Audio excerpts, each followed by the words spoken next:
Welcome to the Short Funk Podcast. I'm Tom Barbalet. You may have thought that I had joined the Witness Protection Program or something like this.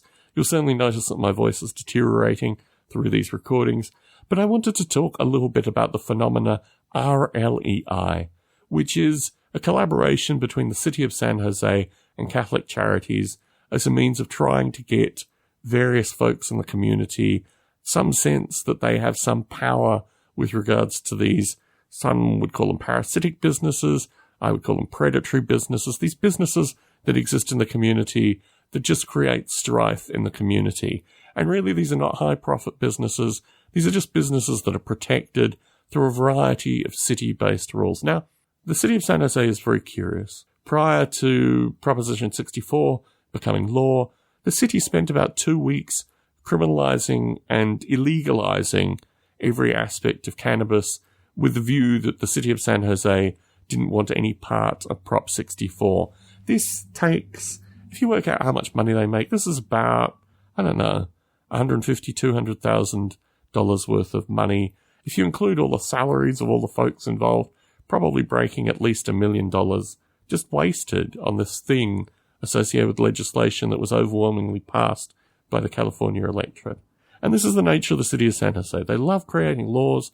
They banned fireworks in a very curious fashion when there was no police operating, which just prompted the local kids to go around and throw out fireworks at various times.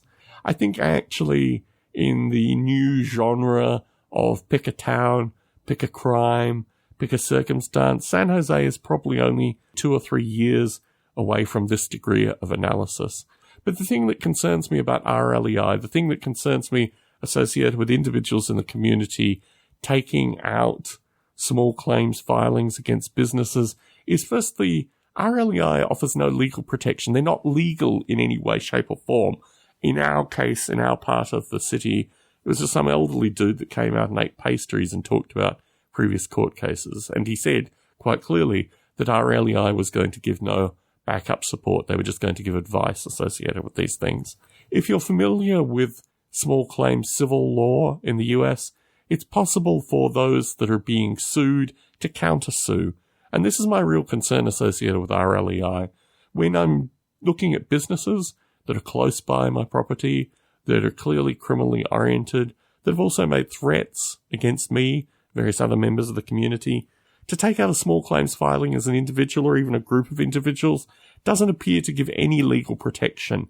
And in actual fact, my suspicion is that this kind of behaviour against some of the businesses in this community could have serious and direct return ramifications. There is another problem with RLEI, and that is simply that there are so many of these businesses, so many of these parasitic or predatory businesses in our neighbourhood, and the RLEI process is so slow that it would take literally 5 to potentially 10 years to do the kinds of things that are needed in this community. In contrast, the City of San Jose could take very active steps to start addressing the problems of these businesses in our community. And rather than spending 2 weeks associated with cannabis recriminalization, they could invest that time in actually improving the general environment that the residents of San Jose experience. But unfortunately, not under the current guard. And I guess my broad frustration is that the local community organization that I'm vice president to, these folk are basically just about maintaining the status quo as well. They're not interested in ruffling any feathers. Many of them were active participants in the local council member's election campaign, and no doubt they will return to support the local council member, even though he's done absolutely nothing in the area. I'm starting to feel well and truly that the time is now, and the time is to move.